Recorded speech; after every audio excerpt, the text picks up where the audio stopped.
Hey, mighty men of God, Joe Martin here with Real Men Connect, where we help good men become great men God's way by providing them real answers to real problems in the real world. As I'm on my way back from a trip, welcome to the Real Men Ride Along, by the way. I'm on my way back from a trip leaving the airport, and on my way back home, it's been a long week. But I wanted to shoot a video because of a speaking event I just left last night, in which I spent about 2 hours. I spoke for about maybe an hour and 15 minutes, but I almost stayed around for about 2 hours individually talking to students. This is at a college, at a university, and addressing some of their issues and the pains of their past. And I thought I'd shoot this video for you. Sorry about the bump in the road. Thought I'd shoot this video for you because I think a lot of men can relate to this, and I think it's at the core of some of the problems we face as men and why we isolate ourselves and not get connected. When I named this Real Men Connect, that was done intentionally because we need to connect as men. We have to stop being Lone Rangers. Even Lone Ranger had Tonto, and so we need to be connected. But the reason why we don't connect is a lot of us come from a very, very broken past. A lot of pain, a lot of suffering, a lot of betrayal, a lot of dysfunction. I think you get the point, get the picture, and a lot of you already know my story. I came from a dysfunctional background, broken home, teenage mother, grew up in the hood, in the ghetto, survived physical, sexual abuse, was around a lot of alcoholism, a lot of drug usage, criminal activity.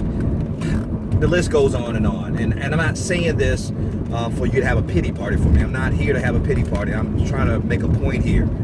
And even though I've made a lot of bad decisions and bad choices in my life due to the result of having to endure the pain that I endured as a child, as a young man, as an adolescent, as a teenager, as a young adult.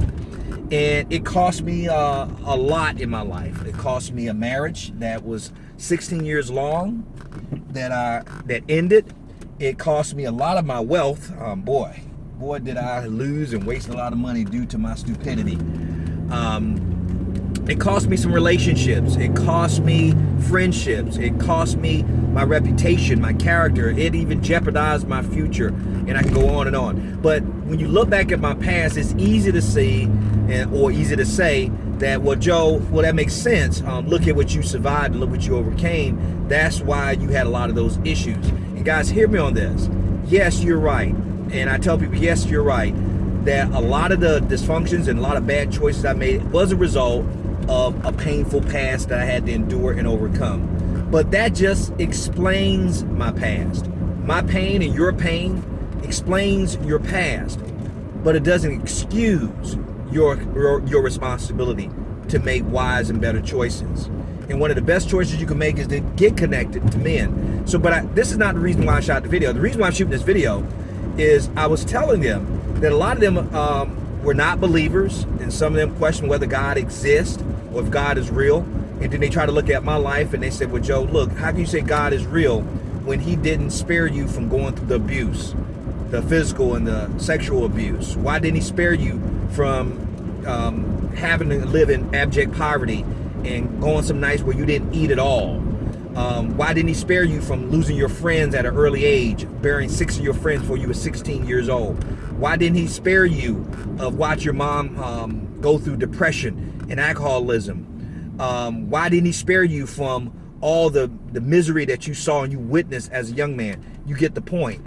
But I told them, and this is important, this is the reason why I'm shooting this video, and I'll make it simple and plain to you, that I actually too thought that God was somewhat punishing me, because it didn't make any sense to me. I wasn't a bad kid. I lived in a bad environment. I was in a bad situation, but I wasn't a gangbanger. I wasn't a drug dealer.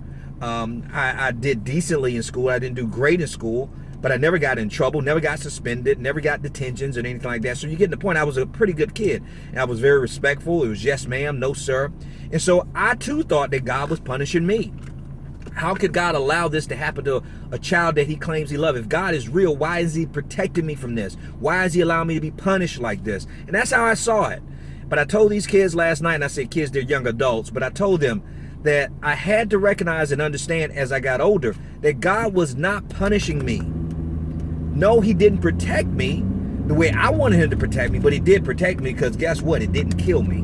But I told him God was not punishing me. And here's the key. God was preparing me. He was preparing me. And what I'm telling you, if you're watching this video, that I don't know what you're going through, what you've been through, what you're getting ready to go through, what you survived, what almost killed you. But I can tell you this, God is not punishing you. Now, I'm not saying that you haven't made some bad choices. I'm not saying you haven't made some mistakes.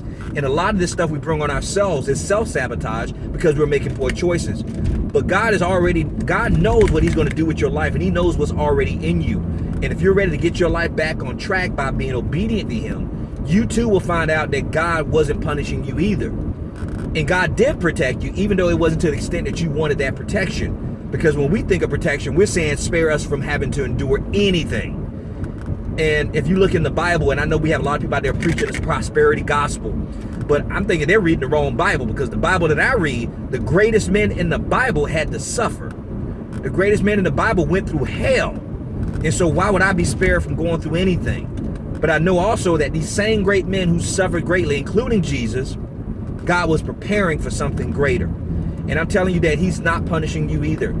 He is protecting you the way he wants to protect you as he prepares you for your destiny, for your future, and what he wants to accomplish through you. You just have to go all the way through the process. All the way through the process. And it is a process. And so, like I told them, and I'm telling you, that take mental notes of what you're going through. Don't you ever forget this journey, because I'm telling you, God is going to use it for good. He used my painful past and what I went through, all that pain and suffering. Now that I've been able to reach over 1.6 million children across this planet, 1.6 million kids, trained over 250,000 teachers, and now he's put me in full-time men's ministry to reach an army full of men. Who knows how many men I'm going to reach with my testimony, with my story, with my transparency, with my authenticity, with intentionally connecting with men. And I'm challenging you to do the same, because God's not done with you yet. So if this video has blessed you and it's inspired you, please share this video with other brothers who may be using their past and their pain as an excuse for failure, inactivity, for bad choices. Share this video with them. It might actually bless them. Remember, guys, we're males by birth, but we are men by choice. So choose to be the mighty man that God has called and created you to be, because a male is a terrible thing to waste. Stay blessed, stay strong, and as always, stay in his grip. Talk to you soon.